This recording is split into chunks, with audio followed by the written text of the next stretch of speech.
dalam menyiapkan modal nyata yang sampai desa, dan memang itu ke depan mungkin ada beberapa dari sektor real yang tidak memenuhi kewajibannya.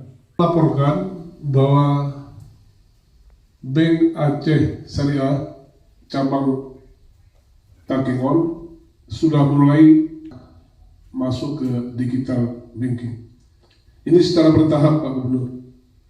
Ini untuk umum dibatasi, ini nanti secara bertahap. Kemudian yang terakhir, terima kasih kami terhadap Bank Aceh yang telah mendukung penanganan resi gudang.